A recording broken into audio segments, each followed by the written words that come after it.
Hi friends, মোৰ চেনেললৈ আপোনালোকক স্বাগতম আৰু যিসকলে মোৰ চেনেলটো সাবস্ক্ৰাইব কৰিছে সেইসকলক বহুত ধন্যবাদ আৰু যিসকলে সাবস্ক্ৰাইব কৰা নাই তেনেহ'লে আপোনালোকে সাবস্ক্ৰাইব কৰি লওক আৰু ভিডিঅ'টো লাইক শ্বেয়াৰ কৰক কৰিবলৈ নাপাহৰিব।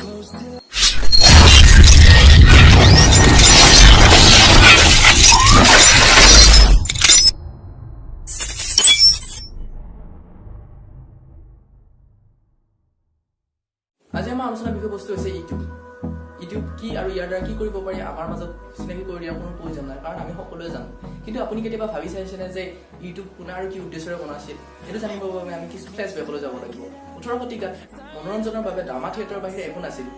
19 শতিকাত ইয়াৰ কিছু ডেভেলপ হৈ স্ক্ৰীন প্লে লৈ আহিছিল। 19 শতিকাৰ শেষৰ ফালে মনোৰঞ্জনৰ বাবে টিভিয়ে ৰেডিঅ'ৰ ঠাই গ্ৰহণ কৰিছিল। কিন্তু মনোৰঞ্জনৰ ক্ষেত্ৰত আটাইতকৈ ডাঙৰ ৰিভলিউচন তেতিয়া হৈছিল যেতিয়া 2005 চনত ইউটিউব বনোৱা হৈছিল। ইউটিউব পেপল কোম্পানীৰ 3জন সদস্য ছেড হালি, জাভেদ কৰিম আৰু ষ্টিভ চেনে বনাইছিল।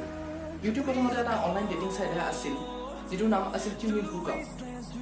ইউটিউবৰ অন্যতম ফাউণ্ডাৰ জাভেদ কৰিমে এদিন জেনিজেশ্যনৰ ভিডিঅ' এটা ইণ্টাৰনেটত চাৰ্চ কৰি আছিল, কিন্তু বহু সময় চাৰ্চ কৰাৰ পিছতো তেওঁ সেই ভিডিঅ'টো পোৱা নাছিল আৰু তেতিয়া তেওঁ ভাবিছিল যে ইণ্টাৰনেটত এনেকুৱা এটা ৱেবছাইটো থাকিব লাগে য'ত চাৰ্চ কৰা ভিডিঅ'সমূহ অতি সোনকালে আৰু সহজতে পোৱা যায়। তাৰপিছতে ইউটিউবৰ 3জন ফাউণ্ডাৰে 14 ফেব্ৰুৱাৰী 2005 চনত টিউনিং হুকআপক ইউটিউবলৈ ৰূপান্তৰিত কৰিছিল। যদি ইউটিউব সেই সময়ত বহুতৰ মাজত ফেমাছ হৈ পৰিছিল, তথাপিও এই কোম্পানীটো চলাবৰ বাবে প্ৰয়োজনীয় ফাণ্ড অৰ্থাৎ টকাৰ পৰিমাণ কম আছিল, সুপৰ্যাপ্ত নাছিল। সেয়ে 2005 চনত চিকো কেপিটেলে $3.5 মিলিয়ন যোগান ধৰিছিল। তাৰপিছতে ইউটিউবৰ প্ৰথমটো অফিচ কেলিফৰ্ণিয়াৰ এখন জাপানীজ ৰেষ্টুৰেণ্টৰ ওপৰত বনোৱা হৈছিল, যিখন ৰেষ্টুৰেণ্টৰ নাম আছিল পিজেনিয়া এণ্ড জাপানীজ ৰেষ্টুৰেণ্ট। তেতিয়া ইউটিউবত কাম কৰা কৰ্মচাৰীৰ সংখ্যা আছিল মাত্ৰ 65 গৰাকী আৰু তেওঁলোকৰ সকলোৱে আছিল পেপল কোম্পানীৰ অৱসৰপ্ৰাপ্ত সদস্য। 2006 চনলৈ ইউটিউবত প্ৰায় 65,000তকৈ বেছি ভিডিঅ' আপলোড কৰা হৈছিল আৰু ইয়াক 1 কোটিতকৈ বেছি মানুহে ব্যৱহাৰ কৰিবলৈ লৈছিল। কিন্তু বহুতো কমপ্লেইন আৰু কপিৰাইটছৰ বাবে গুগলে 2006 চনৰ অক্টোবৰ মাহত ইউটিউব কিনি লয় $1.65 মিলিয়ন আমেৰিকান ডলাৰত। তেতিয়া ইউটিউবৰ ফাউণ্ডাৰে গুগলৰ আগত এটা চৰ্ত উত্থাপন কৰিছিল যে তেওঁলোকৰ 25জন কৰ্মচাৰীয়ে কাম কৰি থাকিব আৰু গুগলে সেই চৰ্ত মানি লৈছিল। 2007 চনত গুগলে এনাউন্স কৰিছিল যে 47খন দেশত ইউটিউবক ব্ৰডকাষ্ট কৰা হ'ব বা সম্প্ৰচাৰ কৰা হ'ব আৰু তাৰ লগে লগে ইউটিউবত পাৰ্টনাৰ প্ৰগ্ৰেম আৰু ক্ৰিয়েটৰ এৱাৰ্ড ছিষ্টেম আৰম্ভ কৰা হৈছিল, যাৰ জৰিয়তে ইউটিউবত ভিডিঅ' আপলোড কৰাসকলে টকা উপাৰ্জন কৰাৰ সুবিধা পাইছিল। 2017 চনৰ মে' মাহলৈ ইউটিউবত প্ৰায় 50 কোটি তেৱনালৈ 47,842টা চেনেল বনোৱা হৈছে, যাৰ ভিতৰত সৰ্বপ্ৰথম channel USA government the library of Congress আৰু ইউটিউবত আপলোড হোৱা প্ৰথমটো ভিডিঅ' আছিল মি এট দ্য জু, যিটো ইউটিউবৰ কো-ফাউণ্ডাৰ জাভেদ কৰিমে 24 এপ্ৰিল 2005 চনত আপলোড কৰিছিল। তেতিয়া ভিডিঅ' ডিউৰেশ্যন মাত্ৰ 10 মিনিটহে আছিল, কিন্তু এতিয়া তেনেকুৱা লিমিট নাই। 2008 চনলৈ ইউটিউবৰ ভিডিঅ' কোৱালিটি লিমিট 480 পিক্সেল আছিল আৰু 2009 চনত 720 পিক্সেল আৰু 1000 পিক্সেল সংযোজন কৰা হৈছিল। 2010 চনত 4K ভিডিঅ' আপলোড কৰাৰ অপশ্যনো দি দিয়ে। 2015 চনত 360 ভিডিঅ' আপলোড কৰাৰ সুবিধা আগবঢ়ায়। বৰ্তমান সময়ত গোটেই পৃথিৱীত 130 কোটিতকৈ বেছি মানুহে ইউটিউবৰ ব্যৱহাৰ কৰে। ইয়াৰে 62% মেল আৰু 38% ফিমেল। ইউটিউবত প্ৰতি মিনিটত প্ৰায় 3 ঘণ্টা ভিডিঅ' আপলোড কৰা হয়। তাৰ মানে ইউটিউবত প্ৰত্যেক বছৰে 40,32,000 বছৰ সময় দৈৰ্ঘ্য ভিডিঅ' আপলোড কৰা হয়।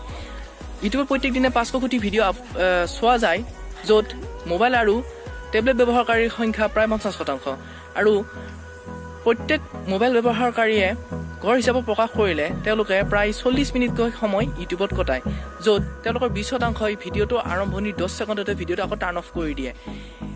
ইউটিউব ব্যৱহাৰকাৰীসকলৰ 80% US-ৰ বাহিৰৰ আৰু ইউটিউব 76টা ভাষাত উপলব্ধ। ইউটিউবত 10,113টা ভিডিঅ' এনেকুৱা আছে যিকেইটা ভিডিঅ'ই বৰ্তমান সময়লৈকে 100 কোটিতকৈ বেছি ভিউ পাইছে আৰু সেইবোৰৰ ভিতৰত আটাইতকৈ বেছি ভিউ পোৱা ভিডিঅ'টো হৈছে জাষ্টিন বাৰ্বাৰৰ চৰি ভিডিঅ'টো আৰু আটাইতকৈ বেছি অৰ্থাৎ 70 লাখতকৈ বেছি ডিছলাইক পোৱা ভিডিঅ'টো জাষ্টিন বাৰ্বাৰৰ চৰি এলবামৰ।